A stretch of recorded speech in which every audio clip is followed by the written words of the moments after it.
on the flashes. Okay. Blips. A tree limb will come down, touch the line. That's a blip, and eventually, one falls down on it, takes it out. So it really is the not so much the wind on the lines, but also just whatever's around the lines. It's whatever's around it. That's what it is. The wind itself is, it'll blow the wires around, but it's things hitting it. Yep. When we're talking about this commercial equipment, but even at home, right? I mean, if you had a series of outages back on out or brownouts and something like that, does that cause the equipment to fail quicker? Yeah, definitely. Kicking on and off all the time. Like refrigerators? Yes. You got to think once it's at temperature, it's easier to run. So if it's out of power for that long and kicks off and then it has to get back up to that temperature, it's going to, stay running constantly. Wow. Or vice versa. If it has to get down to it, say it's a freezer, it's got to get down to that temperature. So, yeah. Understood. What are some of the most common things people want to keep running during a power outage, would you say? Oh, whole house anymore. I get calls, kids without the internet. Oh, serious? Yes. Want the internet. The essentials, yes, right? The essentials now. I still have to do my binge watching. Oh my goodness. Refrigerators. Yeah. You think about it. How much food do you have in your freezer? Yeah. Typically somebody's going to have a freezer in their garage and filled with half a cow or something. Right. That was a big investment. There's no doubt about that. Yep. Wow. Medical. A lot more people have really sensitive stuff. Yeah. Yep. CPAP machines. Yes. Medical. We just did a system recently for a guy that's on dialysis. Mm-hmm. And he was saying that if the power goes out while he's doing his thing, that he has to start all over again. He can do it manually, but he said once the power goes out, he has to flush everything out and start all over manually. Unreal. Yep. Unreal. The thinking about even security systems. Yes. If you're out of town and you've set your alarm, have you seen where basically the alarm fails? Or? I have. I've seen it. Yeah. Power goes out and then the batteries die. Yep. I was going to say, normally they have battery backup, but yeah, they do go dead. Yeah. So. Okay, yeah, and that you can't do anything if you're from out of town. Nope. All you can do is make a phone call. Hey, can you go over and shut this off? Oh my. Or you might have the police calling you, right? Yeah. Yeah, sometimes. Yeah, I've had that once or twice. Yeah. Okay, so again, we've talked about generators and standby generators. And this is a distinctive. This is different than what you're going to pick up at the home store. Where you have to pull the cord and all that stuff. These generators that we're selling here at Spaeder's, they're automatic. Full automatic. That's why they call them standby, right? Yes, correct. That generator will start itself up and run, I say within 30 seconds. It's actually less, but if I say 30 seconds, we're good. Right. Then you're not lying to them. Yeah. and it's because, again, not to get into the weeds, but actually it's monitoring the load from the grid, right? Yeah, it picks up on the voltage coming in. Yeah. They're designed that if you have a brownout, it will pick up on that and it'll start the generator up. I've had calls in the past that people have had units and they're running. And I get a phone call saying that my neighbor has power, my generator's running. Go out, do a service call, start checking it out, and you start realizing, well, yeah, your neighbor's probably running on 190 volts, and you should have 240 volts. And the generator picked up on that, and that's why it's running. What about, I don't know how many, probably, let's talk commercial here. A lot of commercial have, again, I'm really getting over my head here, 3-phase. Yes. Right? And so sometimes one of them drops, right? That would be single phasing, yes. Mm-hmm. Yes. That will cause your generator to kick in, right? That'll definitely cause it to kick on. Single phasing anything, if you have 3-phase, will just destroy equipment. Big motors. Yes. They don't like that. That's bad. Okay. So again, thinking about that commercial client, where are some of the places where maybe they go through a loss through a power outage, and then they say, let's call Bob over and see. I just was out looking at 3 jobs today. I'm not going to on commercial. Yeah, commercial I jobs? won't disclose Of course, who yeah. or so on, but that's what it was about, was product loss, not wanting to lose product. Okay. And and they were just flat out telling me some of the dollars and cents of what it would cost them if the power went out. Think about your house. What would you lose in a freezer or fridge at your house? How much would that cost you? $1,000, say. Multiply that by a store.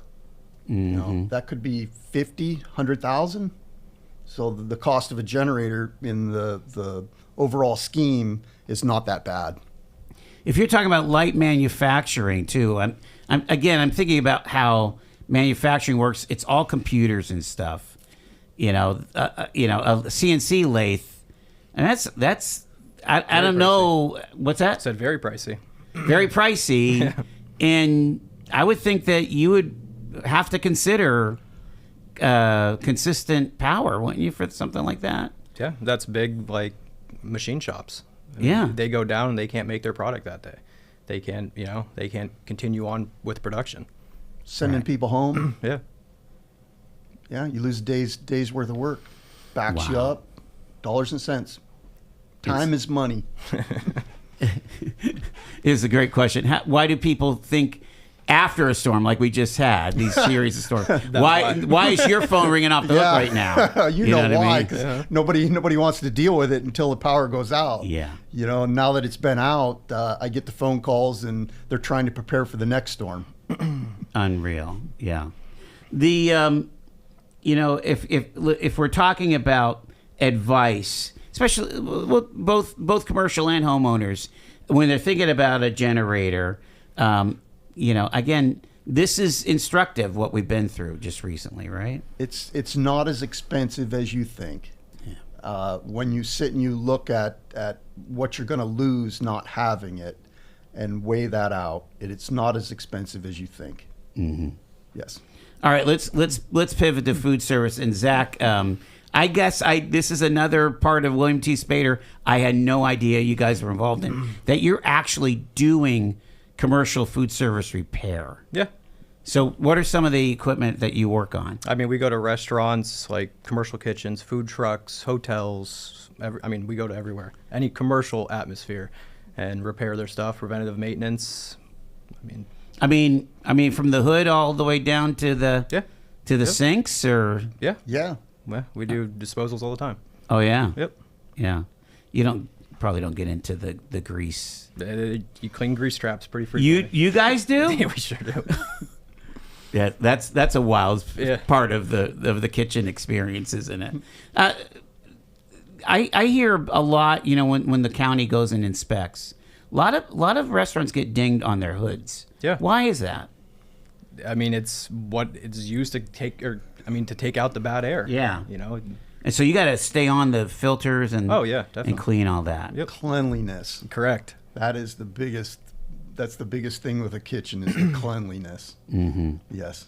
Amazing. The you also deal in production. We actually have a pretty strong food manufacturing business here. I think about the bakery out in Northeast, and the Vandy Camps, that kind.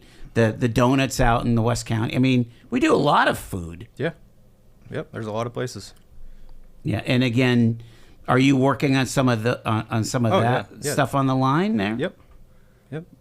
I'll say that we have a lot of clients literally all over. We go down to Crawford County all the time, Erie, wherever. Okay, that's cool. A food truck is kind of a small shop. It's kind of a thing that's blowing up, though. Yeah, it sure is. So what kind of work do you do on that? Are you doing any installs, or no, we don't typically do installs. You're doing a lot of maintenance. Correct. Yep. Make sure everything's up to date, and they do the same thing. Sometimes they have Ansel system stuff like that. So you got to make sure it's all up to date. Yeah, that's remarkable. Obviously, schools, universities.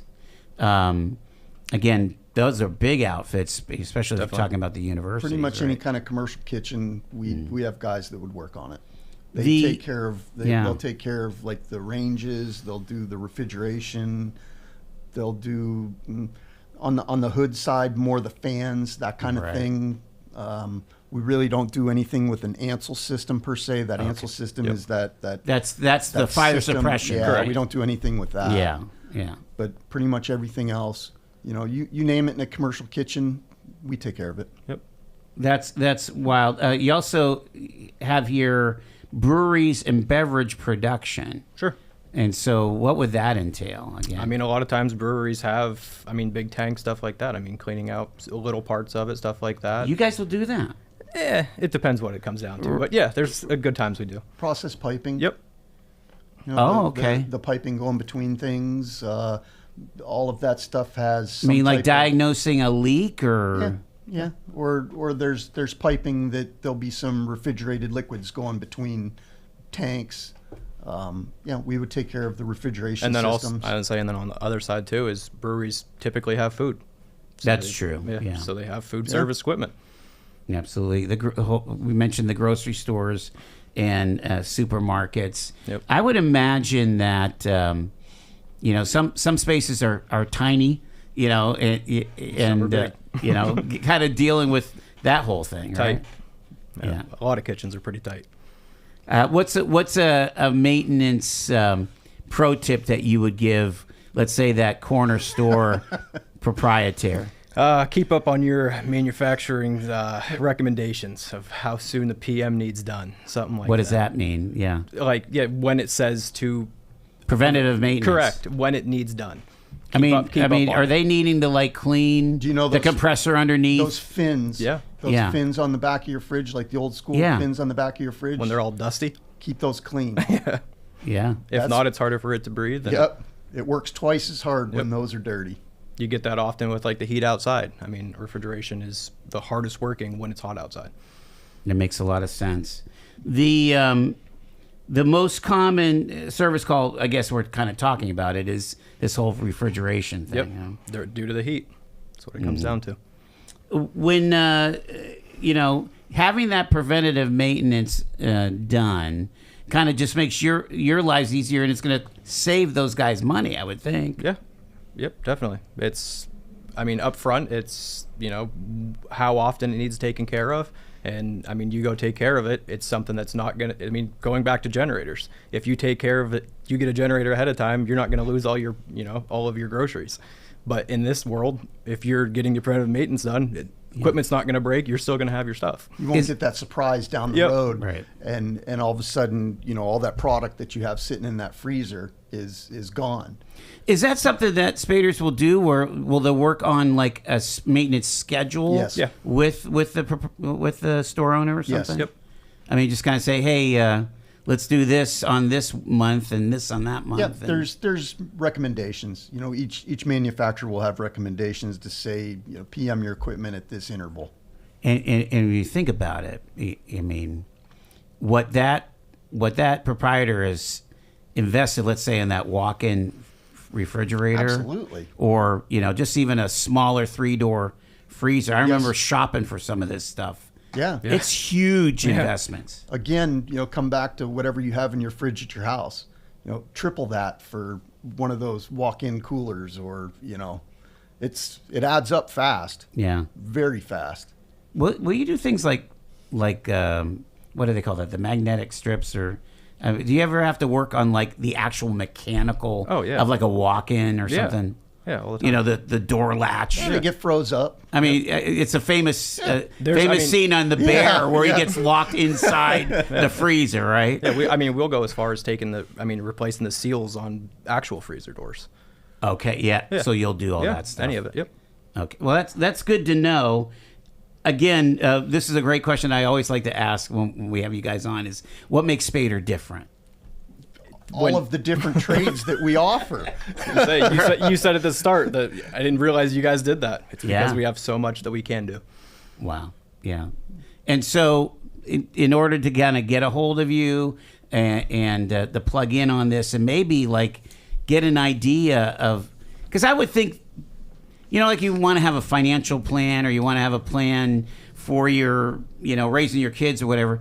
When you're running a shop where probably margins are tight, especially in food service, Yep. Yes. margins are always tight, right? Definitely something to think Wouldn't about. you want to have a maintenance plan? Definitely. Talk how you would approach that. Just call us and we'll come and take a look at, what it is the recommendation of what each piece of equipment, recommends for a PM on it. And we'll go from there.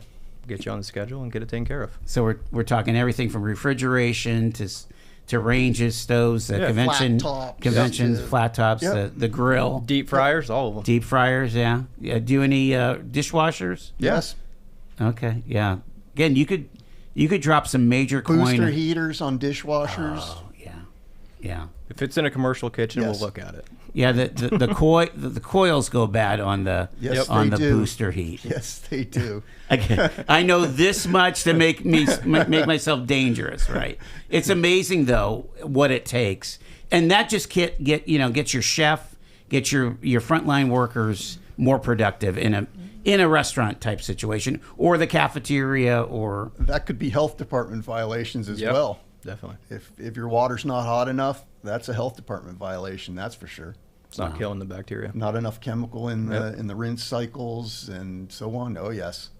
and things get corroded, things get broken. Yep. There's little hoses and pipes and all the things. you cook one meal a day in your kitchen. Some of these kitchens are pumping out hundreds of meals a night. Yeah, it's a university cafeteria. I can't even imagine. Yeah, Thousands. thousands a day. Yes. Yeah. All right. Again, give the website, give the phone number. Phone number 814-456-7014. And if you need anything, just give us a call. Beautiful. Spaeder.com. Yeah. Spaeder.com. All righty. Again, like I said, just enough to be dangerous, but it's so interesting and so fascinating to hear all the things you do. William T. Spaeder, again, 814-456-7014. Bob Curtis, Zach Albrecht, thank you guys so much. Good to see you. For Thank joining you. us. Thank Great you to for having see us. you. You got it here. It is 6 in front of 4 o'clock.